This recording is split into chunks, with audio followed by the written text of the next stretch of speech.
Man. Liangelo Ball. And before the game, I was rooting so much for Jello because he is the middle child and he's an underdog.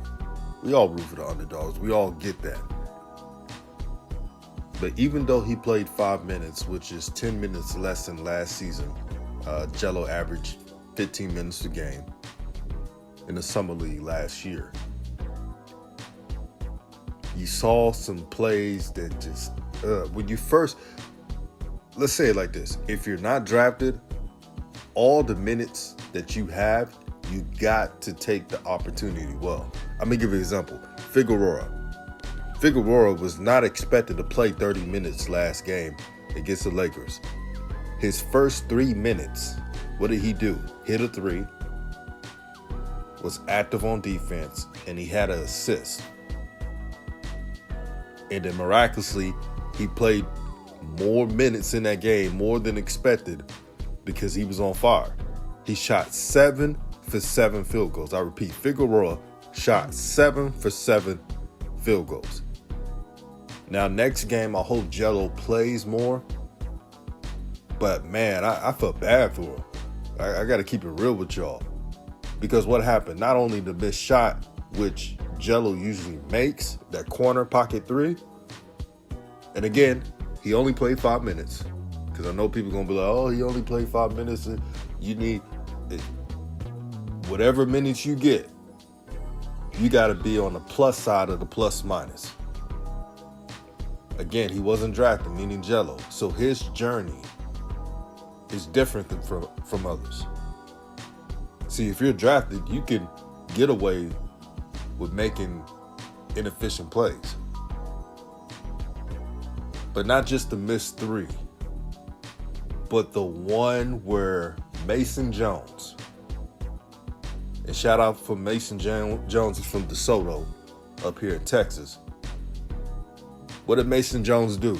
He told everyone to get out the way when he saw Jello matched up on him. He didn't call for a screen. Now, in basketball terms, when an offensive player is not calling for a screen or a switch or a different play and wants to single out a defensive player, that means you got a lot to work on defense. And what did he do?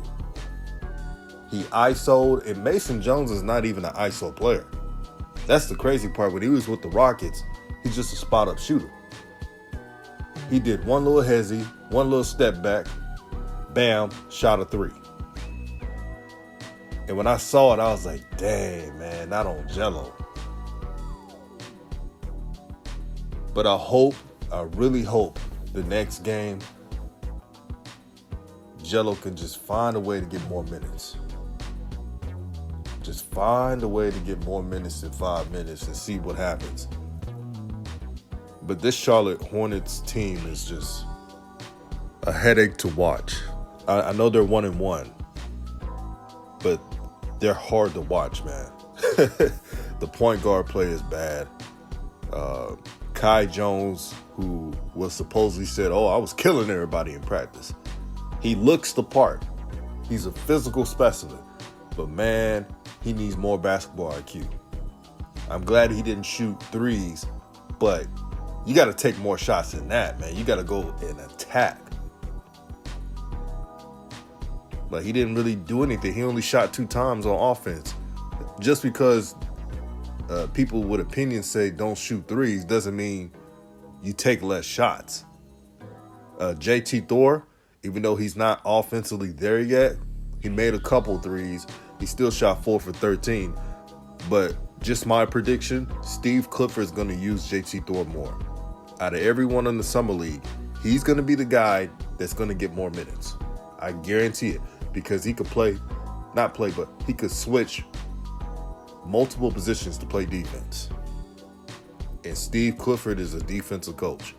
Nick Richards, he's starting over Mark Williams. I know he had 14 points and 9 rebounds, but you know what you're going to get from Nick Richards. He's a role player. That's who he is. You drafted Mark Williams, number 15 overall. That's a lottery pick, top 15. And you give Mark Williams 18 minutes, Now, Mark Williams, defensively, he's set. He's really good on defense. Offensively, he got a long way to go. That's why he needs the minutes. And I see why Jalen Duren did not want to go to the Hornets. Because he knows that the Hornets have a reputation of not playing young players. That's the worst reputation to have. Now, for the Hornets organization, just because a young player requests not to play for your team, you still draft them. You don't do them the favor and trade them out to a young, rising, promising squad like the Pistons just because they don't want to play for your team. Who does that? What a rookie gonna do? Sit out for the whole year? That's my problem with the Charlotte Hornets. They don't use common sense. But Figueroa, back to him, wasn't expected to play that much. But the first 3 minutes of the game, he made something happen. And he got minutes. Jello has to see himself like, man, it's go time. It's desperation. Try to make a play. Try to make a play. I don't care if it's freaking 3 minutes in the game. You're going to have to try to make a play. You got to make something happen. Tyshawn Alexander, he was okay. You know, he played 30 minutes, 22 points. Gave some assist. So he's solid, but he's, you know, just normal, really. McGowan's not really efficient like last game, but he's 6'7". He's not afraid of the moment, and he's always on attack mode. He is always on attack mode. He just needs to get a little bit stronger. But let me switch gears to Russell Westbrook and LeBron James. Not a lot of people are going to say this, but it's really odd, that whole ordeal. They're not even talking to each other. Russell Westbrook is on the Lakers sideline and trying to be a player coach. LeBron doing his own thing. And clearly, Russell Westbrook, he's hearing all the rumblings about him being traded away for Kyrie Irving. LeBron James definitely wants an upgraded roster.